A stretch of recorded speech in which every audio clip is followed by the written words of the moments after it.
Welcome to The Rally. This podcast includes commentary and conversations about issues relevant to clinical psychology.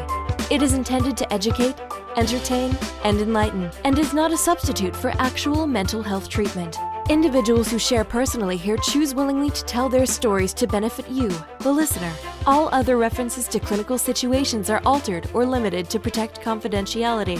For more specific questions or help with a personal situation, please consult a local mental health professional. Therapy, mental health, real life. This is Psych Rally with Los Angeles-based clinical psychologist Dr. Martin Hsia.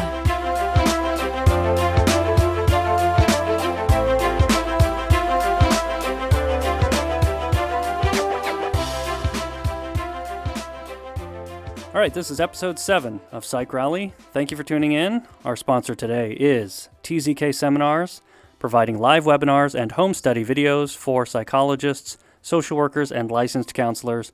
The lowest price for live continuing education in the industry. Visit www.tzkseminars.com. Okay, my guest today is a friend of mine that I've known since college. Her name's Serena. And introducing Serena is going to be a little bit like introducing myself because we have a lot in common, right? Mm-hmm. That's right. Yeah, we are both Chinese Americans from California who ended up at college together back east at Tufts University. And we're both only kids. We always had that. So this is the reason why we bonded so well, I think, when we were in college, right? Yeah, definitely. And being Chinese American amongst a bunch of Korean Americans in Boston. And a bunch of non-Asian Americans in Boston, too. Yeah. Yeah. And the other thing we have in common, which is part of why Serena and I are having this conversation, is because we're both married to women. That's right. We have that in common now. We didn't have that in common before. So, let's see. Serena, maybe you can share just a little bit more about yourself to give people a portrait of you growing up and leading up to where you are now. Yeah, sure. So like you said, Martin said, I grew up in the Bay Area, and I grew up in a pastor's house. I'm a PK. I'm the only kid. But I was also I was a good PK. They run in various forms, and I was like the superstar PK. You didn't test the limits and go goth and rings and tattoos and everything? I was never tempted to. I don't know. I was just always a good kid. It wasn't even about pleasing my parents. It was just about excelling and I wasn't just the ideal PK. I was the ideal Asian PK, right? I was just important qualifier. Exactly. I was like always on the honor roll. I was all AP classes, varsity basketball. I had a job. I took piano, like classic piano, for I don't know how many years, since I was 5 until I graduated from high school. So, I did everything, and I was a leader at my dad's church, always a leader in ministry or whatnot. And so I was like that kid, and my dad is a senior pastor at our church in San Jose, and I was like that kid that everyone's parents was like, see, look at Serena, you like her, or... You were the standard. Yeah, kind of. But I was never like pressured to do it. No one ever said like, oh, well, you're the pastor's daughter, you have to be like this. Or my parents never said like, well, you have to set a good example because you're the PK, blah, blah, blah. They never put that on me. And I have to say, like, I had a really great childhood. Yeah. My parents were great parents. They never pressured me. Like, there were never tiger moms, tiger parents. Sometimes, like, as far as like my grades and stuff, but it was more so like they just motivated me to be my best. Sure. And they didn't have to be tiger parents because you pretty naturally you took on the tiger kid. Model minority role. Yeah. I placed that mantle on me voluntarily. You were just born with it. Yeah. Okay. I was just really good at a lot of things. Maybe not the best at everything, but I just, it came really naturally for me to try to excel and just to be the best. And for myself, not so much for my parents. Yep. And so like I said, like my parents, they were really smart. They had, I guess it was that too. Like my dad has like a doctorate. They both have several masters amongst themselves, so they're just like super highly educated, and also like I spoke English really well. It's not like I had to speak Chinese at home or anything like that. Not that that's like a deterrent for excelling or anything like that, but just more so in regards to their education and their level of education at home. Sure. Um, They were so, driven and accomplished people, and that's what you so knew. That's what you saw. yeah. So Yeah. when I was growing up, my dad was the senior pastor at our church, and also very involved with the Christian Missionary Alliance, and especially with the Chinese churches within the Christian Missionary Alliance. And my mom was a therapist, like a child family psychologist when I was growing up. I didn't know that part. Yeah. Really? Okay. So I told that to someone one time. They're like, "Oh, you come from like a peacemaker family." I'm like, I guess that's true. Like very much like relational, and Caretaking, serving other people. yeah, Yeah. yeah, exactly. So I kind of grew up with that mentality, and I was never like jealous of the people at church or other people that my parents are counseling or ministering to, because I'm like, oh, I had a very good frame of reference as far as like they're my parents and they love me and I'm first for them, but at the same time, like they don't completely belong to me. Hmm. They belong to God. They belong to God's mission in their lives and stuff like that. And I think I had a good like. I was never like bitter or anything like that about the church. Like having to stay at church on Sundays from like 8 a.m. until like 5 p.m. And even though I'm like, you get as a kid, you're like, oh, let's go home, but it was just part of my life. And Sure. Didn't and really question it. It just, that's the way yeah, it was. it was, I had, and I really give my parents a lot of credit for that. I think they really raised me to be very balanced. And they never made me feel neglected or anything like that. Gotcha. And I think later on, as we go on with the story, like my mom feels a lot of guilt because she feels like she didn't give me enough attention like back then. But I keep telling her, like, she's like, I was such a bad mom. I'm like, no, you guys are like great parents. You don't feel that way. Yeah. No, yeah, totally not. Like I bear no bitterness or resentment towards them whatsoever. Yeah. At least in that part of my life. Sure. Right.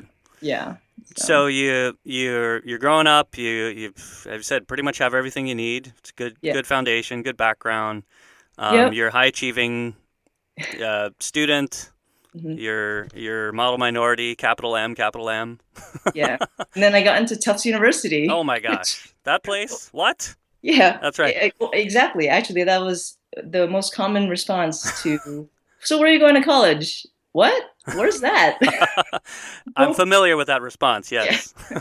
Nobody knows it in the West Coast unless they're from the East Coast. It was kind of refreshing when I was living in New York, and I would just tell people I went to Tufts University, and they're like, "Oh, Tufts," and then they're like instantly impressed, and I'm like, "Wow, so this is what this is like." Really? I'd like to think that's changed over time, but in any case, we always bear the badge of the folks that traveled across the country, not to a school that rhymes with, Pale or Linston or what rhymes with Harvard. Anyways. Yeah. So you went to Tufts. Yes. So, I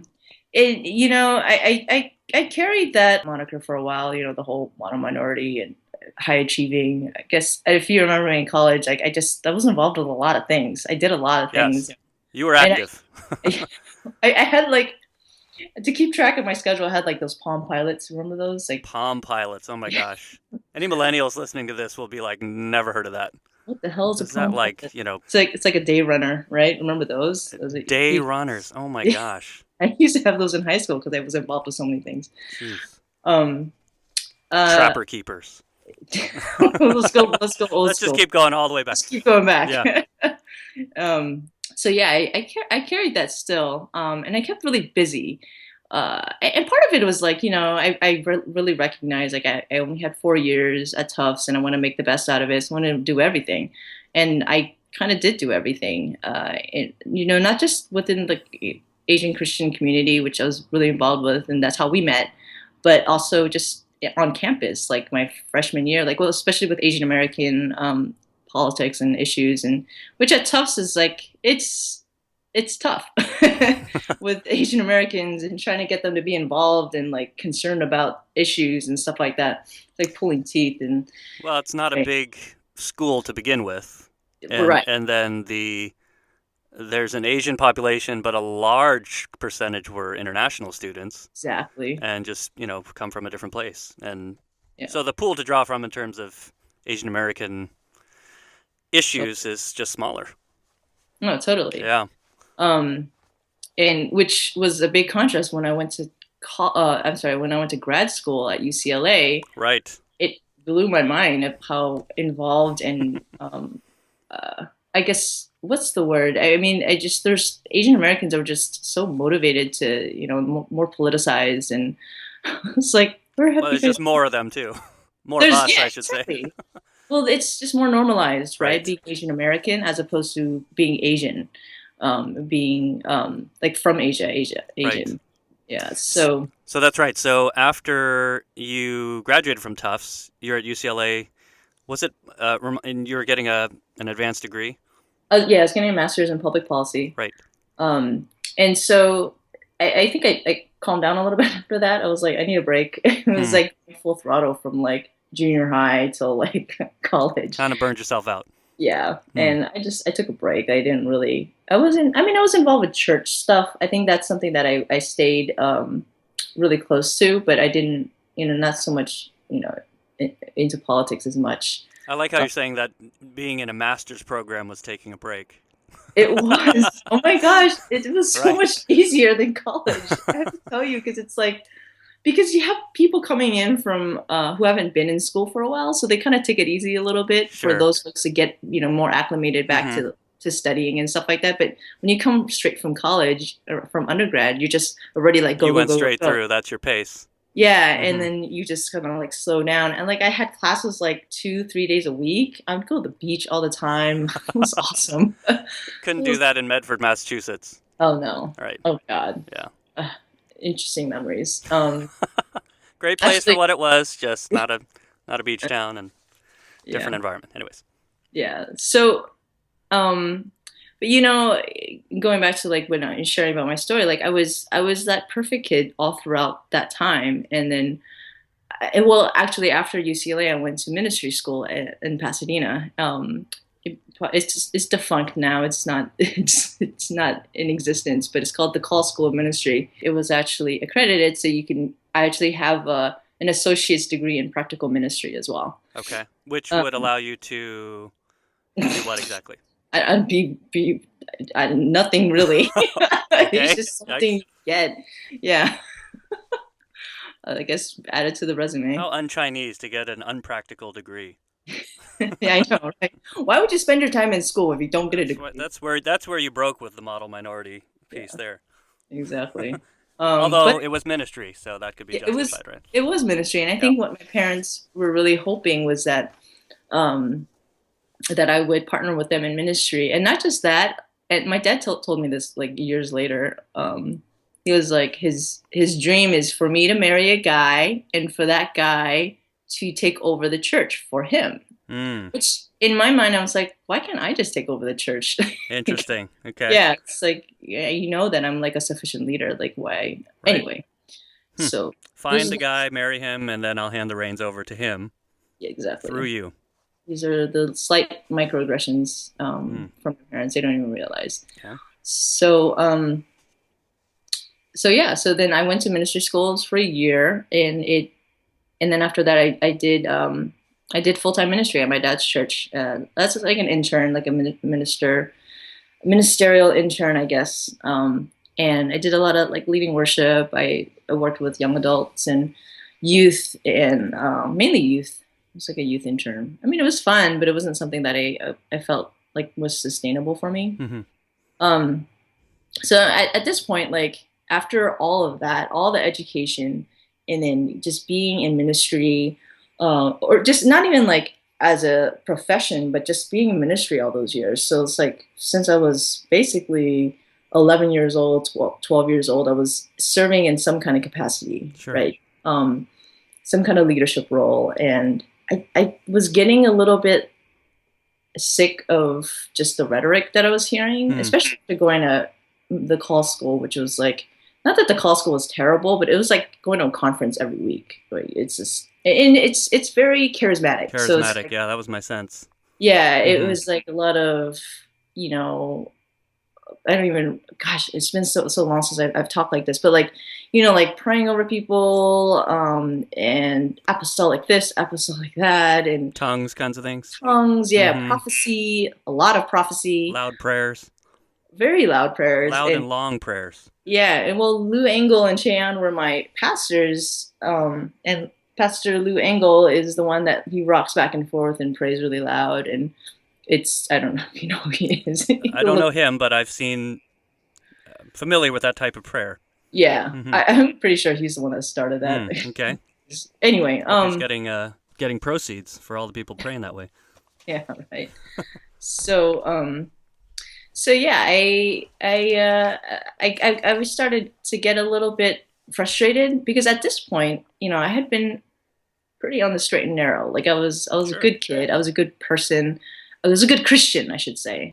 So I came to a point where I was getting a little frustrated because I had never dated anybody. Nobody was interested in me. Like nobody expressed interest. And so this was like, by this time I was in my mid 20s. Hmm. I was like the virgin of virgins. Like I never kissed anybody. I was keeping myself so pristine that I got so frustrated, right? Like sexually and also just emotionally. Sure.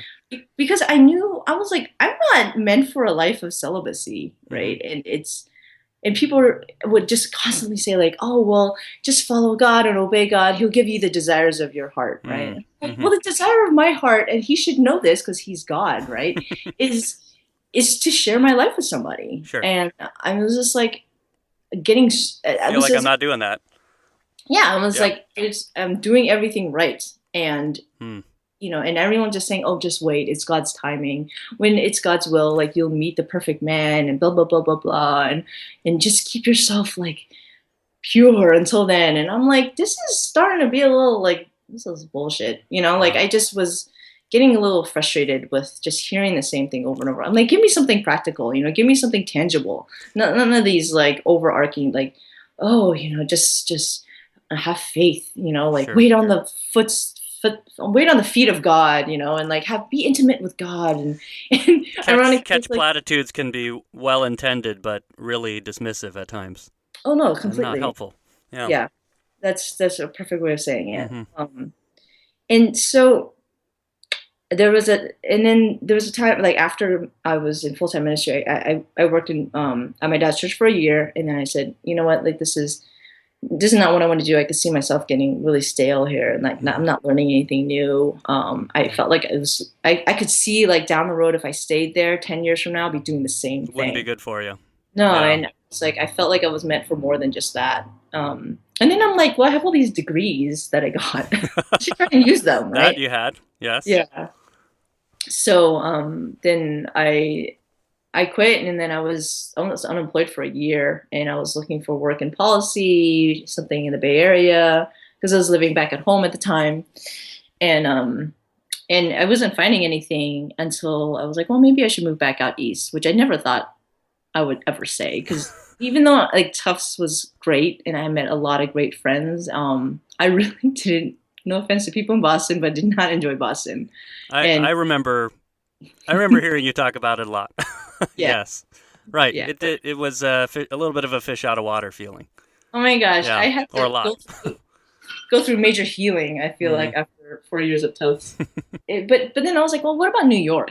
Anyway, long story short, for that part, I ended up working at Morgan Stanley in New York. So I Which you mean, were that's well trained for with the training in ministry and public policy. yeah, exactly. Hey man, it was 2005.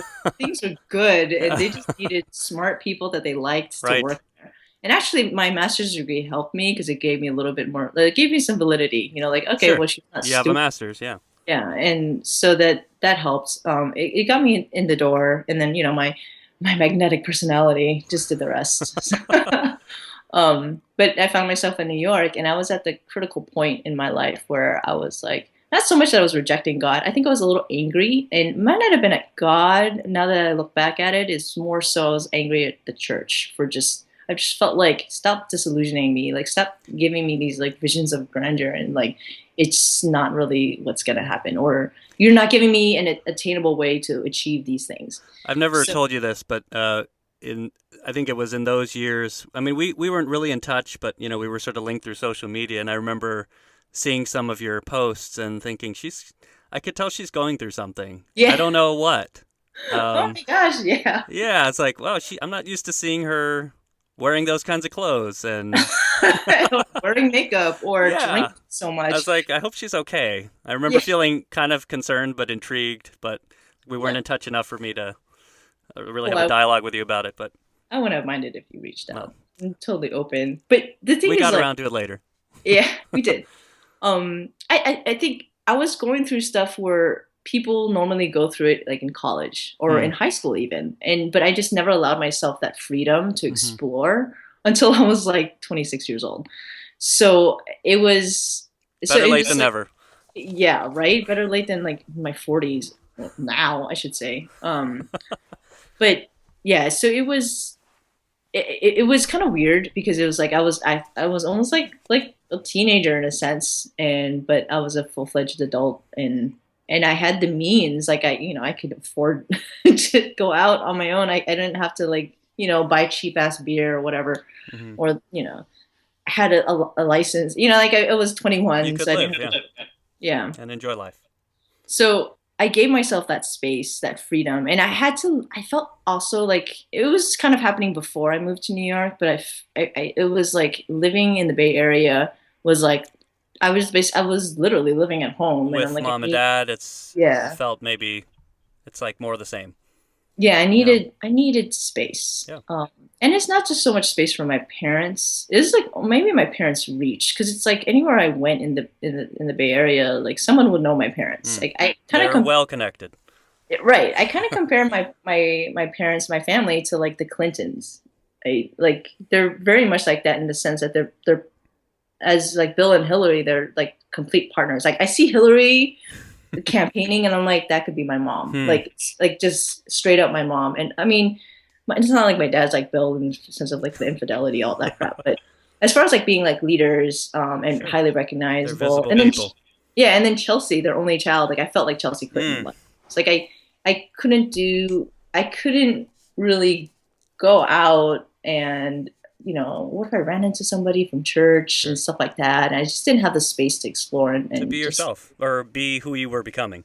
Yeah, exactly. Or just trying to figure out who I was. Right. Like, and it was also this thing with like, if we're talking about like religion and Christianity and faith, growing up, I very much had a relationship with God, and I felt like it was my own. But at the same time, I was following what my parents were telling me, right? So it was kind of like their faith or their religion. And I think at that point, I was like, I want to make this relationship mine, and I want to figure out like, how does my faith make sense in my reality? Sure.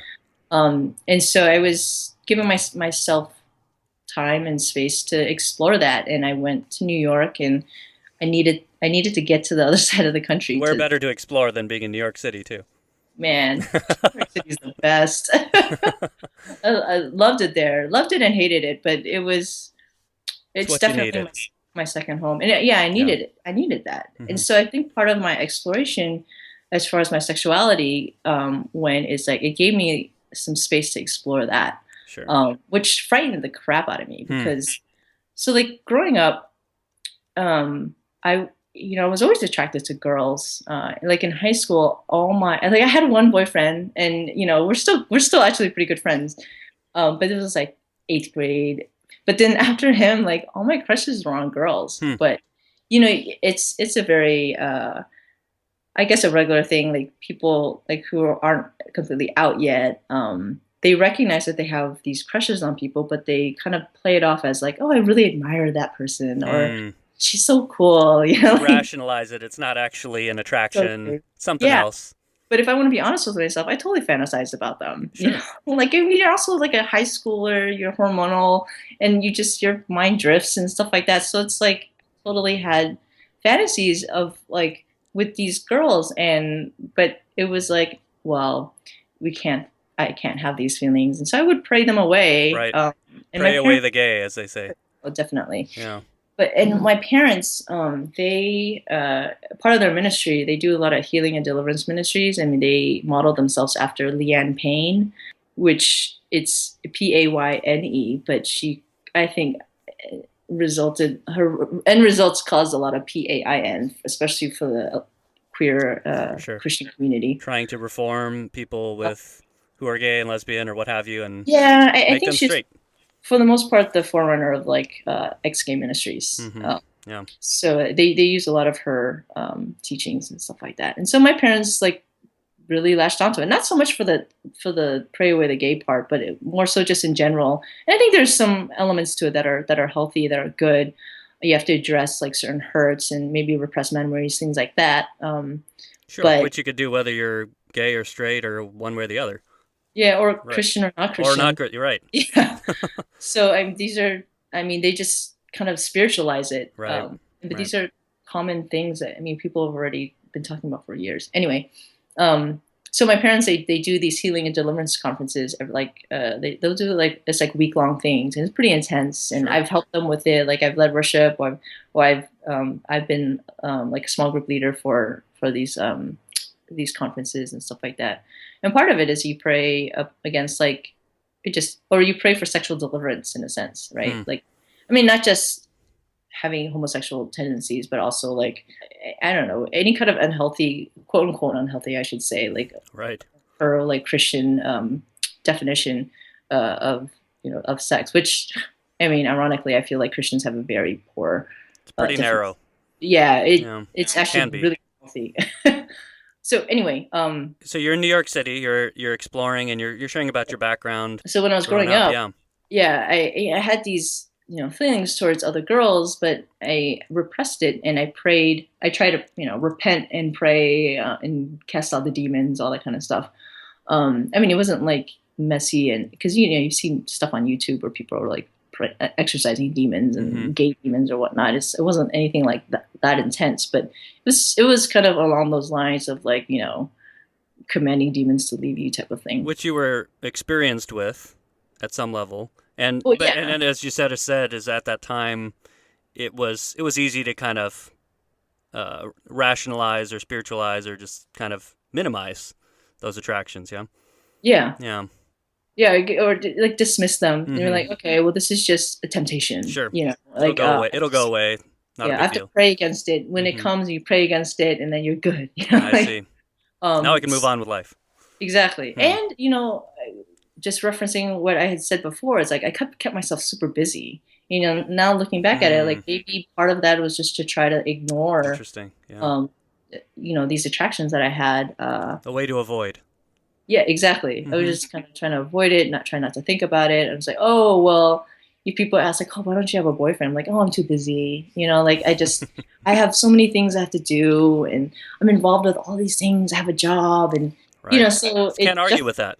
Yeah, you can't. And it's not like I'm just getting high or getting drunk all the time. I'm busy. Yeah, I'm making something in my life. Totally busy. Yeah. And back then, maybe even still now, like you just don't argue with Serena. I know. That I know too. Yeah. Yeah. It's like, oh, that's what she says. That's what she says. And it's fine. Or more like you're not going to dissuade her otherwise. Yeah. Well, it's pretty hard. Like I'm pretty stubborn, but I can justify my stubbornness. I feel like at least articulate it. So then, I found myself in New York, and I had already begun to like let loose a little bit. And, I was allowing myself some just freedom to explore. Yep. And so I was like, well, and I would go out, and in New York, you can go out like every night, seriously. Like, I would.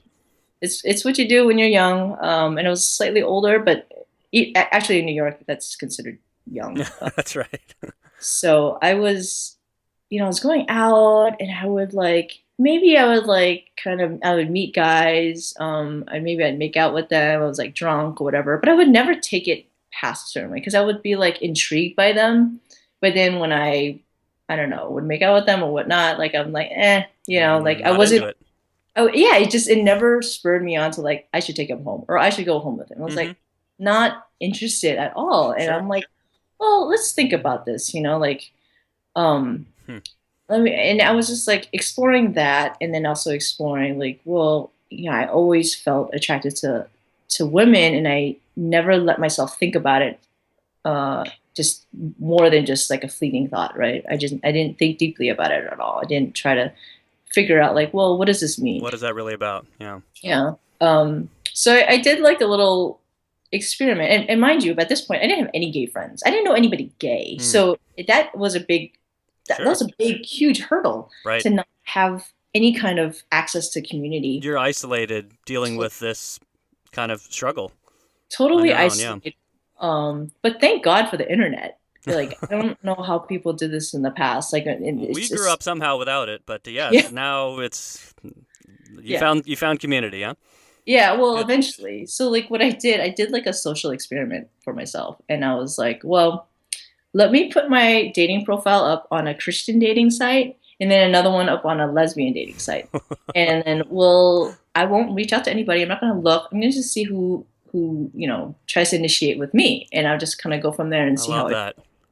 Right. So the Christian dating site, it was like these guys that would message me. I'm just like, really not that interested. Maybe if I went on like Match.com and just not a Christian dating site, I'd get a different, it'd be different. But like at the time, like this Christian dating site was this like guys who were kind of older, or guys who just like were ready to get married tomorrow. And I'm just like, oh no. And I'm guessing there's no place where you can distinguish on the Christian dating site whether you are attracted to the opposite sex or the same sex.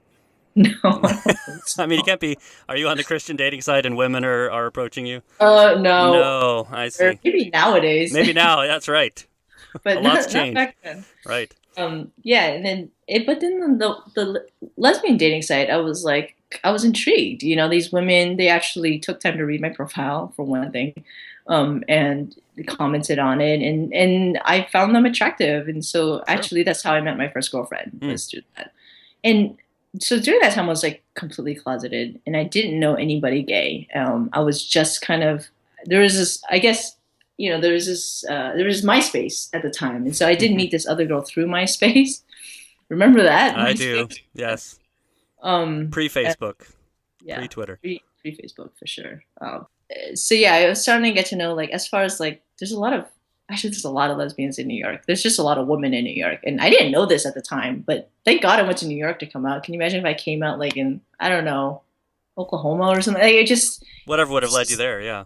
Yeah, well, this is really, I feel like this is why I feel like God has like really led me throughout this journey, even though, people might say otherwise. But so, during this time I was like super closeted, and I was dating this girl, and, still kind of isolated as far as, because she didn't have any gay friends either. So we were definitely each other's kind of like first experiences with a woman, like dating a woman. Or for me, just dating anybody. Like, she was my first adult relationship. So, and when you say that you're still closeted, it's closeted. Do you mean to everybody else or still to yourself? Kind of both. Okay. So I'm in a relationship with another woman. Yeah. But I don't. It's still not like a light bulb. Like, I'm gay. Yeah. Well, it was more so like maybe I'm bisexual. So that's a common pit stop for folks. Not to say that, bisexuality is like somebody who's confused, because that's totally not what I'm trying to say. Right. Because there are people who are bisexual, and they're just bisexual. And they're totally confident and completely whole in that, and that's totally fine. Mm-hmm. But for me, as a nervous Christian, Chinese Christian woman, like, I was like, maybe it's just easier to say that I'm bisexual, and if I were to come out to my parents, I could say that, because it gives them this like somehow that's more okay. Yeah, right. Slightly more. Maybe she's just experimenting, type of thing, or maybe I was thinking that to myself, like maybe I'm just experimenting, and so I wasn't out to anybody. I slowly came out to some of my straight friends who weren't Christian. Actually, I had a really good, solid group of friends back then, and we'd go out together all the time, and they really cared about me. And I was struggling with this. It's like, it was hard for me to come to terms with my attraction to women, because I was like, well, what is that going to mean for not just me? It wasn't even about me. It was about everyone else. Right? Like, what is it going to mean if I came out? Like, what's it going to mean for my parents and their ministry, and everyone that follows them? You were thinking about all that it was early, yeah. it was like stuff that you would think about like when you were younger, right? Like, or that you would affect your parents or whatnot. So this is what I meant. Like, I was a perfect Asian PK up until a certain point, which is when I was actually an adult. But I was like, what's it going to mean? Like, are people going to be like, well, you can't tell us what to do because your own daughter is like living it up in New York in her quote unquote gay lifestyle, right? And so all the fears and stuff are starting to swim. Yeah, exactly. And it wasn't even just them. I was like, because I used to preach, I used to lead worship, I used to disciple people and mentor people. I was like, what's it going to mean for all of like those high schoolers that are now like in college? Like, what am I going to cause them to stumble? Like, that's a very Are they going to be damaged? Yeah, by realizing who I am now. Exactly, and like I felt like I couldn't. I was like, well, what is it going to mean for them? And I didn't want to hurt them. Sure. And then it was a lot of back and forth from myself. I'm sure. Because I felt like, but I feel like more so who I am, and I want to explore this a little bit more. And so it came to a point where I was like, well, do I live my life to make people comfortable, or do I live my life the way that I feel like God is calling me to live it? Right. And that's when I realized I was like, well, I want to be happy as well. Sure. Right? And I don't feel like God was calling me to a life of unhappiness, or just being secretive and stuff like that. So I was like, that's a turning point there.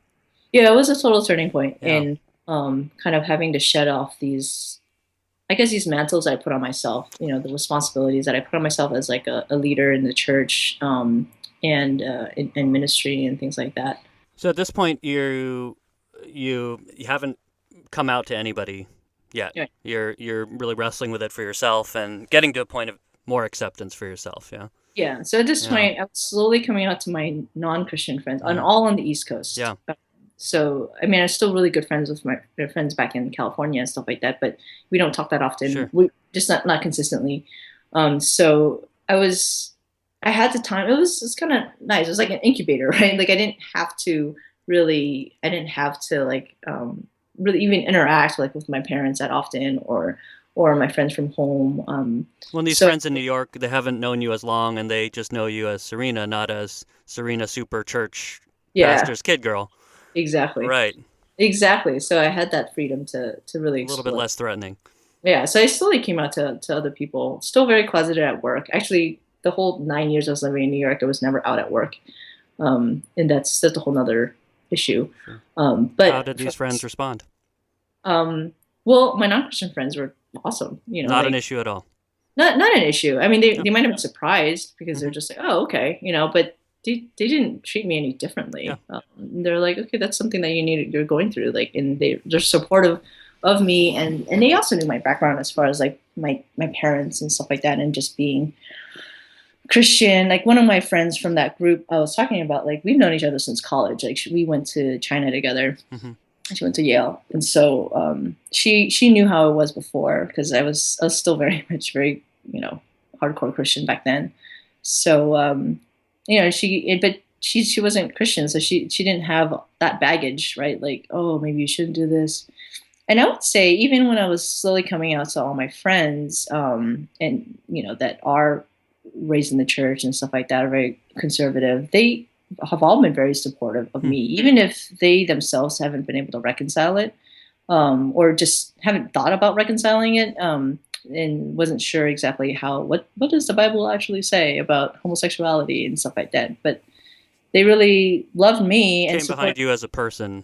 Yeah, before and all that. Yeah, they could also tell like this is like Serena wouldn't do something that she isn't, doesn't really fully believe in. Sure. So she's not just doing this for kicks, Right. And they also know like my background. And a lot of them knew my parents, so they're just like, this would be the most difficult thing to ever do. Right. Like, why would she take this upon herself? Right. Right. Not something I would choose. No. I would imagine her choosing rather. Yeah. Yeah. Yeah. It bothers me when people are like, why would you choose this? Mm-hmm. I'm like, are you kidding me? I would choose not to do this. Right. It's just like, it's been, sure. My life would be so much easier if I was straight. But yeah. So you had some good support from peers, at least, both non-Christian and Christian. Yeah. Thankfully. Yeah. So I came to a point where I was like, I was in a relationship with this woman for a while, and I mean, it wasn't the best relationship. It was probably one of the worst relationships I've ever had. But this was like my first real adult relationship, and I feel like you kind of have to get that under your, uh, yeah, you just have to kind of go through that.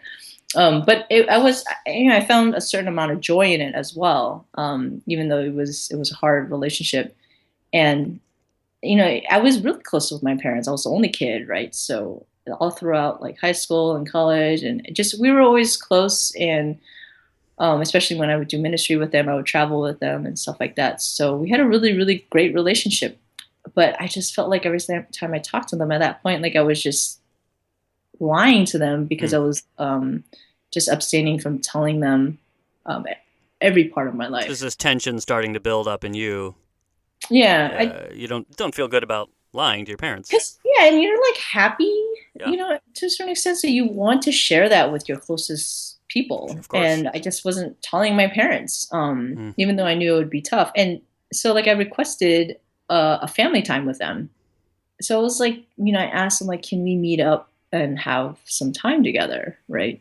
And so we met up in Miami because I don't know why I picked Miami. Well, you're living in New York. That's where you go to vacate. It was like equally far for both of us. And probably further for them, I guess. But anyway, they fit me in their schedule. They have a very busy schedule. And we spent like maybe a long weekend together down there. And my mom is pretty smart. I mean, not that my dad isn't, but my mom is very like perceptive of these things. So she could tell like she's probably wondering like, why did Serena request this? Is it really out of the blue? Something important's going on. And I think she suspected. So yeah, I don't know what I was thinking, why I was like felt so motivated and so inspired to come out to them. So I basically told them like, so I have something to tell you guys. Like I've been I've been exploring my sexuality, and I think I'm bisexual. So I went with the bisexual part because I felt like dip a couple toes in before both feet. Oh my gosh! If I told them like full out gay, like I didn't know what to expect. I felt like this would like soften the blow a little bit. So there was a part of you that thought maybe this will be okay. That's the thing. I don't know. Don't know. You just said I got to do this. Yeah. And that's like, what was I expecting my parents to say? Like, oh, but that's fine. Like, I don't know why. I just felt like I needed to be upfront with them. It wasn't about them, I guess. Yeah, you're right. It wasn't about them. Yeah. It was more so about like I needed to be authentic. Right. I think that's what it was. Like I just didn't feel like I was authentic with them, and they were like the people that I love most in the world. Sure. So when I told them, it was funny. We were at like what's that place called? Joe's Crab Shack or something, and they, they took it actually really well initially. They were quiet. They didn't yell. They didn't explode. Maybe it's because we're in a public setting. I don't know. And it was fine. And I'm like, okay. And then afterwards, we went back to the hotel room, went to bed. I was like, maybe that's fine. And they get up really early in the mornings. So I slowly got up, and I could I was when went out on the balcony, I could see them, and it didn't look like everything was okay. Like at a certain point, my mom left, and they just like kind of stormed off, and I was like, uh-oh, like what's going on? So I don't know exactly what transpired there, but they came back up. They were like, let's go to the beach. Let's go sit on the beach. And I was like, it's not something we do, right? I was like, what's going on? So we went to the beach, we sat down, and then it was basically 2-on-1. They're like, my dad, I remember specifically, was like, I'm not Dick Cheney. Like I can't be in the position that I'm in and have a daughter who's out. So I don't know if you're familiar. Dick Cheney has his daughter is lesbian and is out. Right. And obviously Dick Cheney's like conservative. On the conservative end of things, yes. Yeah. So at the time, this was probably was it when? Yeah, I think it was during Bush's presidency. So he's like, I'm not Dick Cheney. I can't be in the position that I'm in and have you be out, because it reflects poorly on me. So basically he was like, they both said together, like, if you don't pray, if you don't pray with us right now, then repent, then Dad is gonna we're gonna go back to the Bay Area. Dad's gonna resign from the church. We're gonna sell the house in Los Gatos, and then we're gonna move across the country to New York and help you through this. Wow.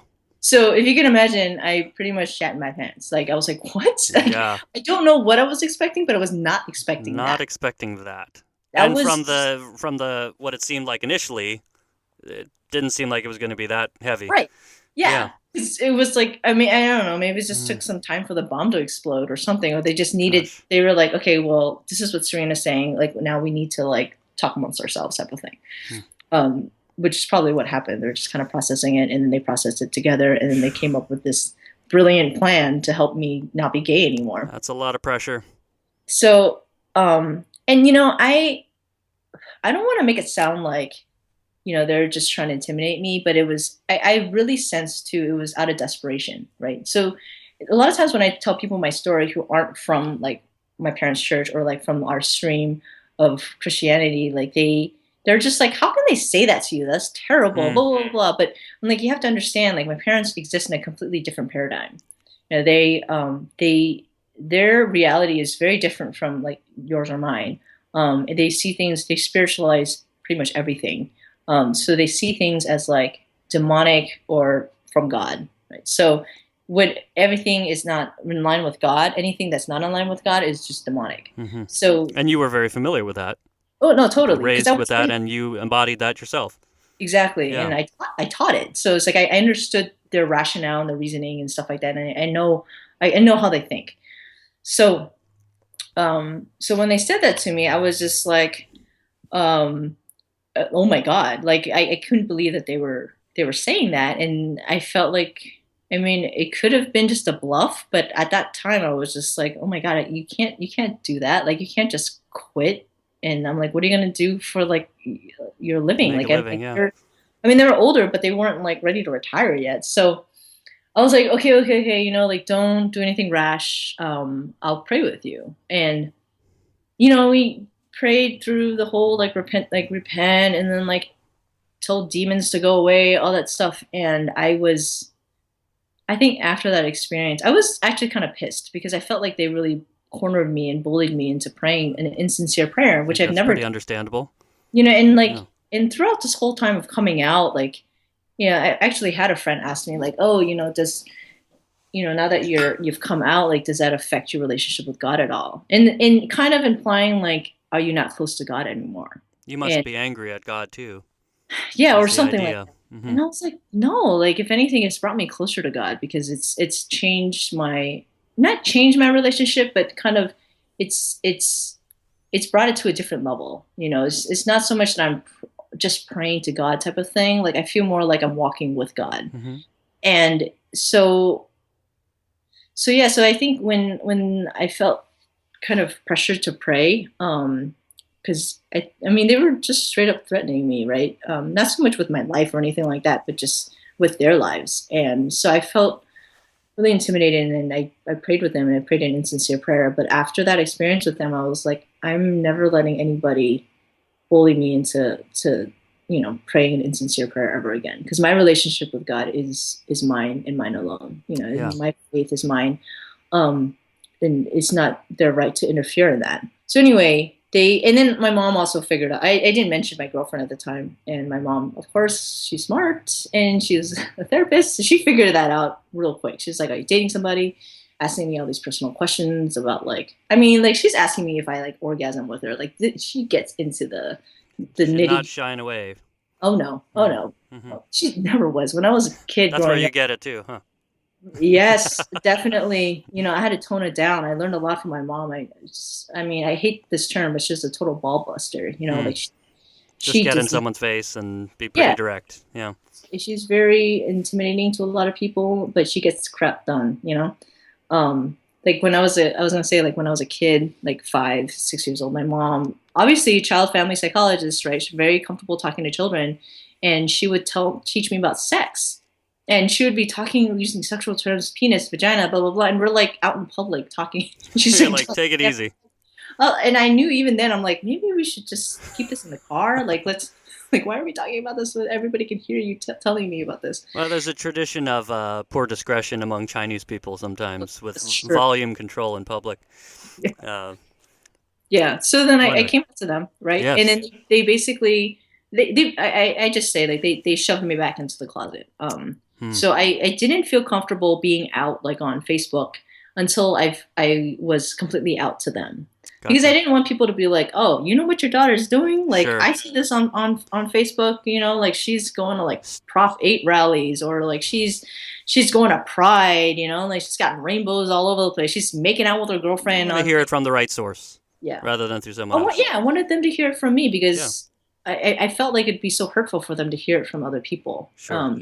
Which it probably did happen anyway, but it just wasn't as blatant, you know, like at least I did what I could to like protect them in a sense. So that was when I was 28.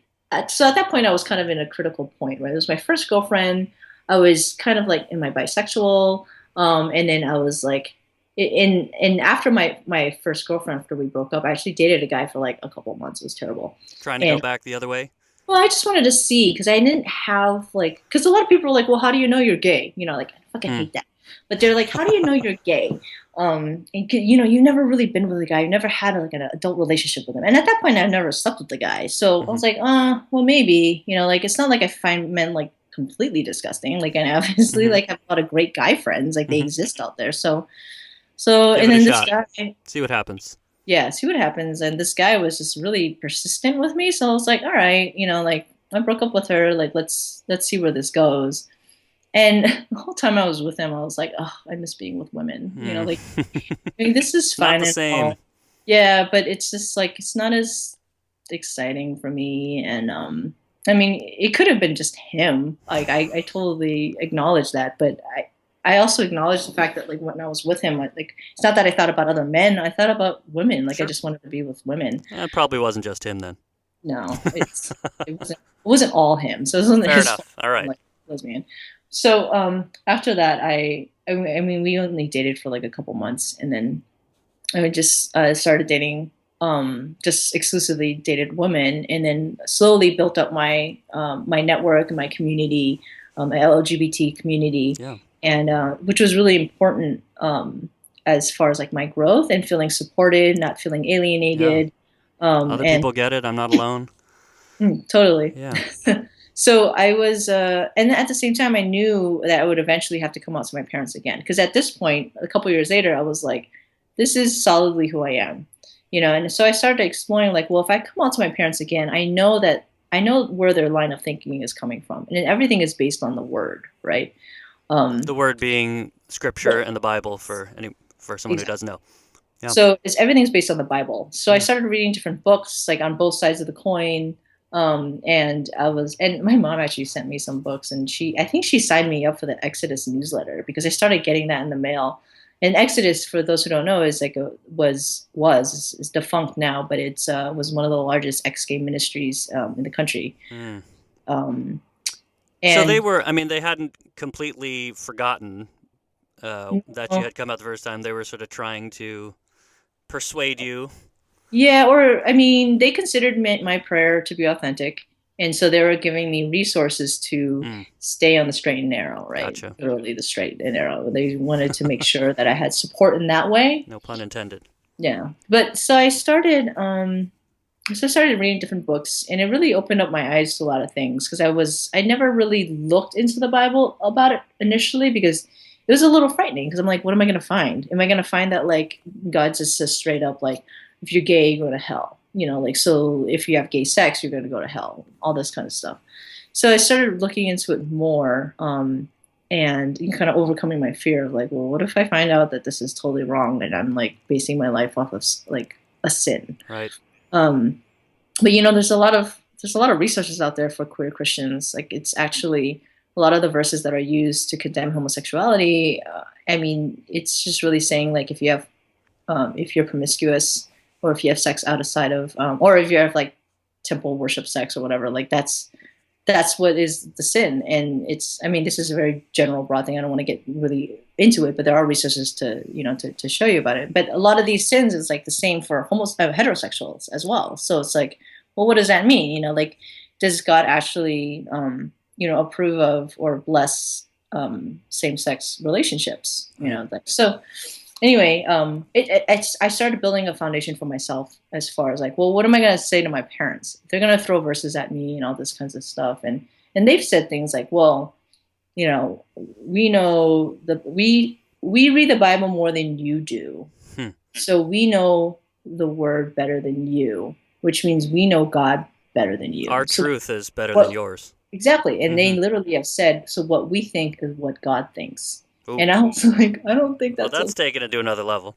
Yeah. So I was just like, I don't know about that. But, I think it's just my parents have been like slowly over the years become a little bit more conservative.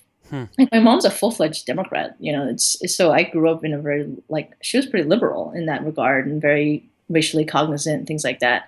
So, but I think over the years in their ministry, they've just become kind of, I feel like they just have less peers than they used to, and they have less mentors. So they don't really have somebody being like, yo, that's messed up. You can't, like, let's reevaluate that. Pretty just more rigid and set in one way of thinking, or certain ways of thinking. They just have a lot of yes men around them, because they just like, they just have a lot of followers. And I feel like I was one of the few people that actually said like, no, like as their daughter. You happen to be their daughter, yeah. Yeah, I was like, no, you can't do it that way, or like, let's think about another way, or whatever. And so I think they just saw me as being kind of rebellious. Yeah. So, and I did send them some of these books. I'm like, can we just discuss this? And then I found out later my dad just trashed them. Like, he didn't even read them. He's like, oh, I know what they say. And I'm like, but you didn't even read them. Like, there's a reason why I sent them to you. Like, I want to talk about this. And they just didn't want to talk about it with me at all. And that was really my way of like, kind of I wanted them to be involved in my exploration and my just trying to like, because they both went to seminary, and so it's like I don't know Hebrew, I don't know Greek, it's like, what does the actual like text say, and what is the relevance of it, like and so anyway, but there came to a point where I was like in my early 30s, I was like 32, and I'm like, okay, and I got laid off, and so I was like, maybe it's time for me to move back to New York. Move back to the Bay Area, and I'll live with my parents, and I'll show them that like I haven't grown horns, like I'm not evil, I'm not a pagan, I still have a relationship with God, and so I'll live with them, and I'll come out to them for the last time, and I'm gonna be firm about it, because at that point I had developed a lot more confidence in who I was and my sexuality and understanding of myself. To say as well. So I moved back to California, and I came out to them again. And at this point, my mom had, over the years, she had like ovarian cancer. Prior to that, she had breast cancer. So she's been through a lot of different things. She's a survivor for sure. And it was just a couple of years prior to me moving back, maybe 2 years prior, she had ovarian cancer. And like I flew back and helped her through everything and stuff. But she's totally in remission and stuff. She's fine. And so when I came out to them for the second and last time, it was tough, because they were just like, you can't do this. And of course the desperation comes out. You're going to go to hell. Like if you're cursing yourself, you're basically committing suicide, because if you get sick, God won't heal you and you'll die. Nothing like heavy guilt and fear that's backed up with the power of Scripture and God. They threw everything at me. And they were throwing verses at me. My mom at a certain point was like, get on your knees and repent, Serena. Get on your knees and repent. Right. And like but it's like, I don't want to make it sound like they were going crazy, because this is really desperation. Right. Sure. They're like, Serena they're afraid for my soul. They would rather me, a lot of times people are like, oh, your parents at the end will just want you to be happy. I'm like, no, you don't know my parents. They would rather me be miserable in this life so that I can go to heaven. It's a different reality. Oh, totally. Completely. Yeah. So, but I was staying firm. I was like, no.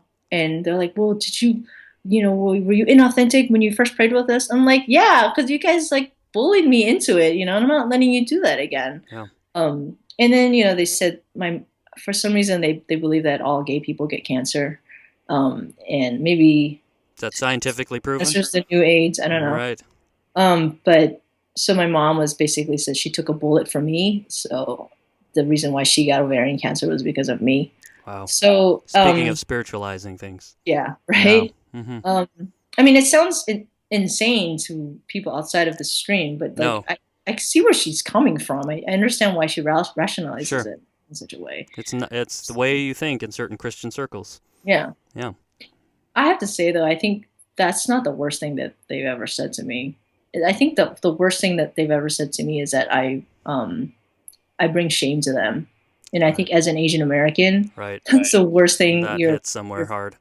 Yeah, your family can say. Because I've always been a source of pride for them, since I was a kid, excelling and whatnot. And then to being, the model Asian PK. And then now as an adult, as a 30-year-old, I'm bringing shame to them. Right.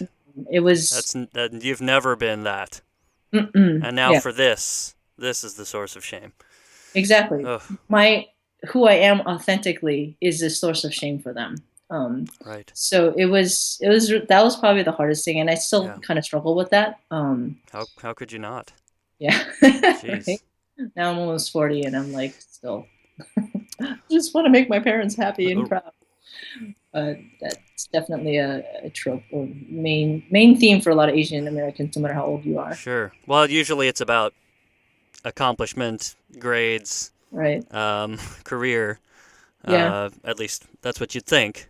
Yeah. But apparently there's more than one ways you can make your parents proud or not proud or be a source of shame, unfortunately.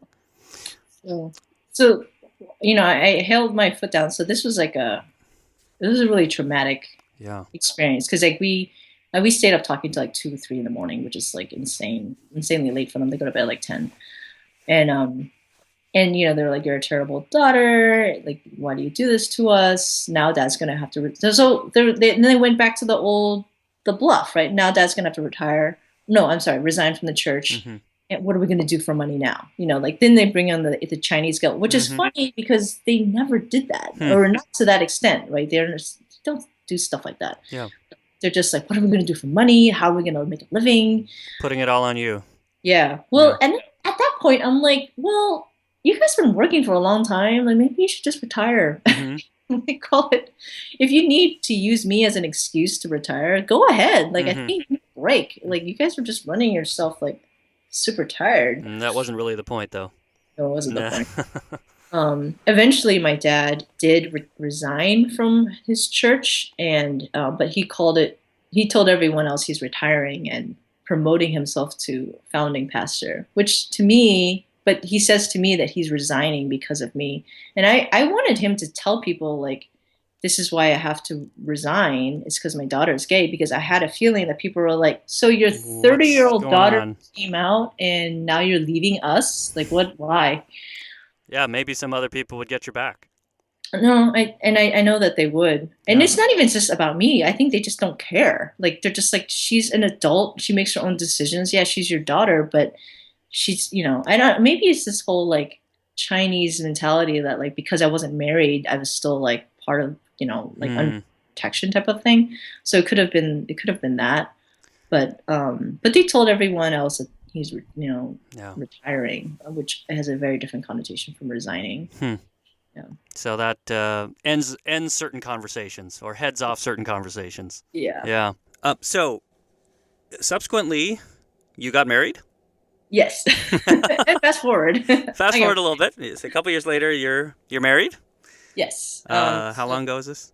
4 years? We got married in 2013. Right. So 3 years ago.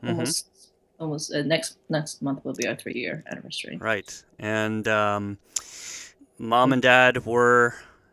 So how did they take that news? Yeah. So they haven't met her yet. They refused to meet her. When we were, sending out wedding invitations, I was like, should I send them one? And I mean, I knew they would say no, right? And they knew I was dating somebody and I was engaged. Because we got domestic partnership first, so after I came out the last time, I became much more open on Facebook, right? I let everyone know, sure. And I'm sure people gossip about it because it's like, oh my gosh, Serena's gay and is out and stuff like that. And So at one point when we got domestic partnership, we put that up and everyone's like, oh my gosh, congratulations. And then my dad emails me. And I remember I got this email like when I was at one of my best friend's weddings in New York. And I get this and I'm like kind of drunk. And I was like, he was basically saying like, don't put these things out on Facebook because they get back to me. And that's when he said, your greatest pride is my deepest shame. Ouch. And I was like, oh man. Oh. And I was like, it just came from my friend's wedding, and they're straight, but I'm like super happy for them. But I'm just like, am I gonna ever have this? Right. Like, will my parents come to my wedding? Like, and then probably not. And then I was also inebriated, so that didn't help things. We just really emotional. So I mean, that was tough. That was kind of a low point. Yeah. But it's like kind of a precursor to what they would say if I got engaged or, I'm getting married. I have a feeling they're not going to be okay with that. Yeah. I do have a friend, she's Korean and Catholic. And so when she came out to her parents, it was really difficult for them. They're also first generation and, from Korea living here. And so, but when she moved in with her girlfriend at the time, now wife, and her parents were just like, okay, wait a minute, we're not okay with you being gay, but clearly, you're going to spend your life with this person. So we need to at least meet her because we need to make sure she's okay. Yeah. Right? So it's like, it's like priorities, right? Like, is it really your faith or like that's going to, it's at the end of the day, it's still your daughter and you want to make sure she's okay and she's safe. And with a person who treats them well.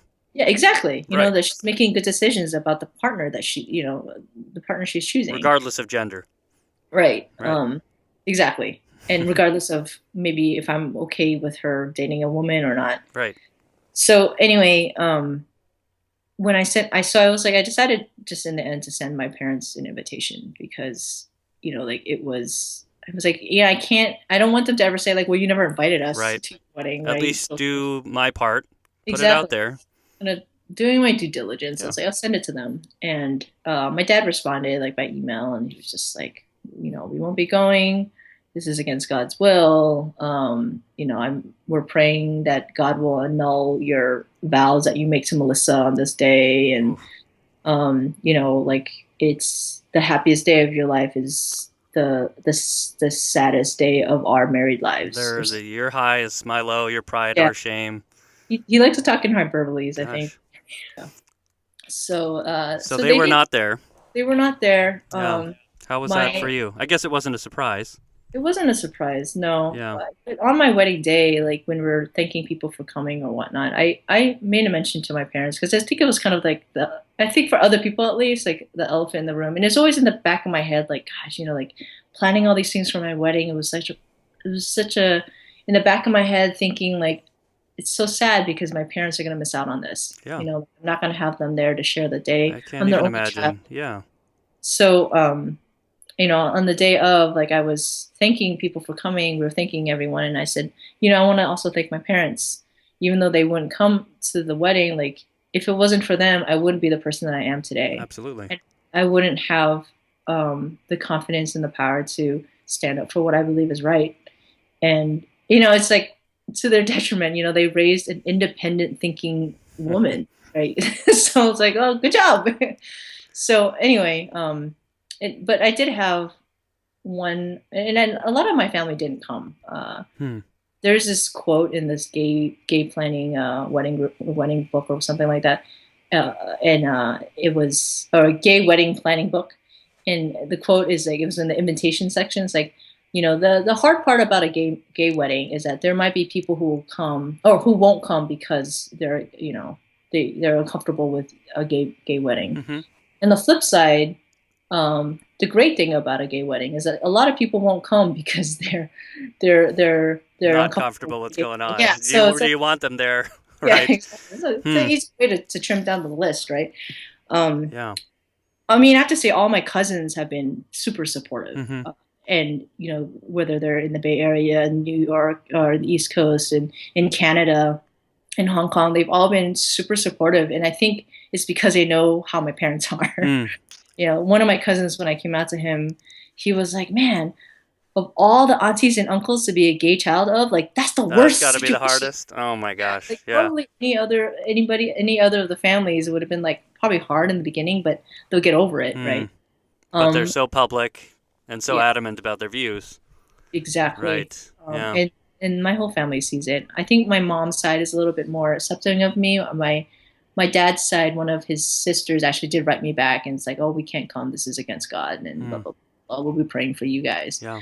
Not totally surprising, but Wow. yeah. So but I did have one of my mom's brothers and his wife came out, and then one of my dad's sisters came out. So at least I had some kind of representation from their siblings. That must have been really meaningful. No, totally. Yeah. And my uncle, who's my mom's brother, like he's always been super supportive, and I think he suspected I was gay. He's like super smart, right? He's like a doctor and a lawyer, kind of total nerd. You know, he's very logical kind of guy, and so I think he had a feeling that I was gay. Sure. And so when I came out to him, he's always been like super supportive, Yeah. and probably out of all my mom's brothers, I was probably closest to him because we lived like in the next town over. And so what I have to think, given the response from the most important people, that makes the acceptance and the positive response from the surrounding cast, if you will, all the more valuable. Yeah. in moving back to the Bay Area, like on my aunts and uncles here, like in San Francisco, they've really welcomed us back. So if they have family things, they'll always invite both of us. And I don't know if some of them have issues with Melissa or with me, but they don't say it to my face at least. And at this point, I'm okay with that. Like you have issues, like, because sometimes I think about it, I'm like, would I rather somebody be authentic and like mean to me like about this, or just be nice to my face and fake and then like talk about me later? And I'm like, I choose the latter. Okay, fair enough. Yeah. Well, because it's so hurtful. Like I've had both, right? You've had both, yeah. Yeah, I would rather people just not Sure. like straight up like be mean. So you've been married for 3 years, Mm-hmm. and what's the climate between? I'm assuming marriage is going well. Yeah, marriage is awesome. Sure. I highly recommend it. I know a lot Marriage of has ups and downs, but it's they marriage. do have Yeah. ups and downs. Yeah. But I've really found my partner. Like Good. she's amazing. Yeah. And she's not something that completes me. She enhances me. Yeah. I don't really believe in that whole like like I exist because you do type of thing. It's not like that. Like I find my confidence in myself, my well-being in God, and and it's not necessarily contingent upon my partner. Yeah. But she's like full on my partner. Yeah. And we have a great life together, and we support each other and love each other. When it comes to my parents though, like we barely talk now. I haven't seen them in a really, really long time. I saw my dad for about 5 minutes. I see them actually at memorial services now, which is really sad. For the family past members or friends of family? Yeah, family members or people from church, things like that. Like, and ironically, the month that I moved, so now I live in San Jose. In the month that I moved back to the Bay Area from New York, my parents actually moved to New York. So it was almost like they were. I came back, and now you leave, of all times. Yeah. So I was hoping, like, coming back to the Bay Area, we would have a lot more opportunities to spend time together and to hang out and to talk and stuff like that, and just kind of reconnect. But they went away, so I don't see them very often. Was that deliberate? I don't know. And I didn't even find out from them that they were moving to New York. Somebody else told me. Wow. And so that's the thing, is like I don't find out stuff about them anymore from them. I find out from other people. Wow. So this is after you made it a point to come out to them in person. Yeah. But moving I mean, after 30, 40 years in one place, can't tell you to your face. Yeah. Yeah. No, they didn't tell me. Yeah. And then when they talked about it, they just assumed I knew, which is weird. So yeah, it's been I think probably since when I first came out to them, our relationship was just slowly deteriorating to the point where now we barely talk. And I have a feeling it might be easier. Like I feel like they just need space. Maybe that's why they went back to when they went to New York when I came back. Maybe they just need space and time to process. And I'm trying to give them space, but it's like we just don't communicate anymore. I try to call like Mother's Day, Father's Day, their birthdays, their anniversary, things like that. But a lot of times they're not in the country, and I don't know their schedule. Wow. So, but I email them, which is just Do they write back? no, they'll write back, and sometimes my mom will write these prayers to me, which sometimes I have Melissa read it, and she's like, "Can you translate this for me? I don't understand." It's like it's English, but she's like, "What the heck is she talking about?" Right. So now it's sad, like we don't communicate at all. And when I do see them, it's like everyone else is seeing them. Right. So like it's not like a special time. And then sometimes they come back to the Bay Area, but they don't tell me, and so or they might tell me the day of, and I'm like, dude, I know you have plane tickets, so you could have told me this months ago, but they're like, oh, can you have dinner tonight? And I'm like, no, you have to give me advance notice, Right. I'm a busy woman too. I'm an adult. Yeah. So anyway, it's kind of a bummer. I pray for them. They're praying for me. But it's not ideal. No. But at the same time, it's like I feel fulfilled, and I feel complete, not complete. I shouldn't say that, but like I feel good about where I am in life and where Melissa and I are headed towards. Yeah. And it's sad because my parents aren't a part of it at all. Of course.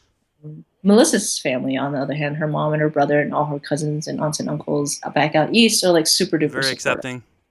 Totally. Good. And it's like it's so amazing, like, to have her mom proudly introduced me as her daughter-in-law. Mm-hmm. This is my daughter-in-law. It's like it really warms my heart, and it's great to have at least one side to be supportive. Yeah, I can imagine if both weren't. It'd be tougher. That'd be really alienating. Gosh, and I, having worked with people who are lesbian or gay, and you see these statistics of, rates of anxiety and depression are 2 times higher, 3 times higher, and I can just imagine when, you're not sure how you're going to be accepted or received, not just by peers, when you're talking about being in the workplace and at home. Yeah. And even if you get to a healthy place for yourself, which I'm glad that you have, I mean, it's unresolved, and it's still a huge weight. Yeah. Gosh. And, one thing I've always known about you, Serena, is to be able to go through something like this and still be yourself. Obviously to come out and discover something really important about yourself, but to deal with all this with your parents but still be, I'm here. I love you. I don't, I'm not bitter against you. I'm hurt, but I want more from you and with you, but I'm still your daughter. I don't blame you, if you will. I understand where you're coming from. I wish it was different, but I don't hold it against you. I mean, that takes a lot of strength. It'd be real easy to just be bitter and have that hurt turn into anger. Yeah. But I think Melissa says that I have a lot of patience for them and a lot of grace, and I feel like I need to give them that, because like I said, but like I've been saying, it's like they're just in a completely different paradigm, and it's difficult for them to grasp. Maybe one day, they will, but I'm also like, it's kind of like hope for the best, expect the worst type of thing. Yeah. I think I wouldn't be surprised if they'll never accept us, and they'll never accept me. They'll never meet Melissa. They'll still refuse to meet her. I wouldn't be surprised if that happens. Mm-hmm. I'd be elated if it changes. Yeah. But it's hard to be optimistic. Yeah, I mean, maybe things will change when we have kids, things like that. But that's what people say, like, oh, once you have a kid, it changes everything. Like, maybe, I hope so. But at the same time, people said that about getting married. Right. Like, oh, once you guys get married, like, they'll be like, oh, it changes everything. Nope. Yeah. It didn't change a thing. It got worse. There's so much more that I want to ask you and have you share about. We might have to do this again if you're open to it. Yeah, totally. If I could share a little bit too, I mean, I think we were, like I said, not really in touch for a couple of years, and then we met up for brunch when I was in New York, and you were there, and I think you were sort of early on in your process. I think you'd already come out to your parents, but I remember we sat down for brunch, and I don't know if I've ever told you this, but you're the only person in my life that I knew extensively as not out, and that sat down with me in person and came out. And I just remember feeling very privileged that you would do that. And, if you talk about it as maybe from your perspective as coming out, I felt like I was being brought in, and that was really meaningful to me. So, and then when you shared everything with your parents for the first time with me, gosh, I almost don't have the words. I clearly don't. Yeah. I so appreciate your openness. Is there anything else that'd be good to kind of highlight, or that you'd like anyone listening to take away from hearing what you've shared? Kind of piggybacking on what you were saying, like when I first came out to you, you felt like I was kind of including you in. Yeah. And I think one of the major things for me just getting through all of this has been the support of my friends, like allies like you. And it's so crucial for, I guess, one of the questions I was asked, like I did this other interview for like a research project, and it's like, how can, we as straight people be allies for the LGBT community? Yeah. And, like, it's really, it's been amazing. The amazing part of my journey has been seeing my friends come out as allies. Yeah. And it is a coming out process for my straight friends, because it's like you do have to come out as an ally in a different kind of way. Yeah. Because you can be supportive of me, of your LGBT friends and family, but not be out as an ally. Privately, one-to-one. Yeah, but exactly. That's different. It's a different thing. Maybe it's like politicizing things, but it's also like there's a need for that, like to come out as an ally, because you can reach places that I can't, like whether it be at your church or whatnot. Like like if you're not standing up to your church's policy on being against, same-sex marriage or thinking that homosexuality is a sin, if you're not coming out and saying like, I disagree, like this, maybe we should rethink this, then you're not an ally. You're in all the ways that you could be. Yeah, you're in the closet. So well, that makes me all the more grateful that we're able to do this, and that you're willing to share with me and anyone listening today, because there was a little part of me, and this is probably a product of being in Los Angeles, like I know that your story is powerful and is personal and is moving, at least has been to me, and but there's there has been a lot of progress. There's a lot more openness in some circles, I should say, and politically, but this is a little part of me that's like, well, there's lots of stories out there, way more than there used to be, and increasingly so, and that's good.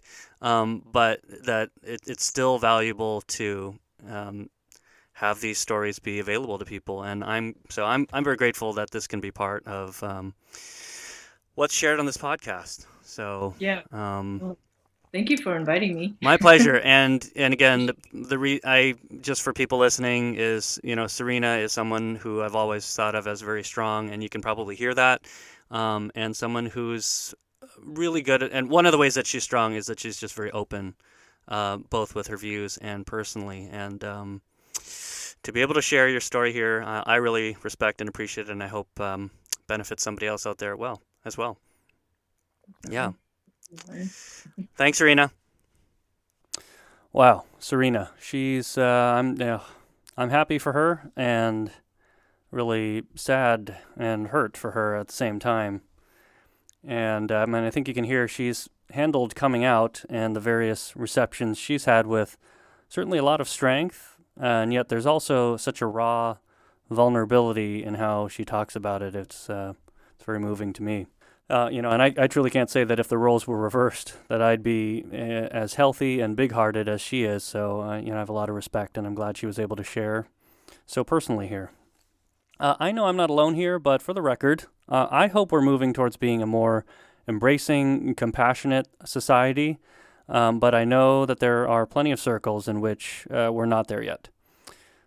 So for those of you out there who have come out and have been well received by family and friends, have a good support network, that's awesome. But certainly don't take that for granted. And for those of us who haven't had to come out, let's not take that for granted either. And I encourage us to really try to support and embrace those we know who maybe are discovering or disclosing something different about their sexuality. Because as Serena said, he or she may really need you as an ally. That's it for today. That's episode 7. Dr. Rodney Boone of the Cognitive Behavior Therapy Center of Southern California will be discussing OCD with me on episode 8. Please tune in.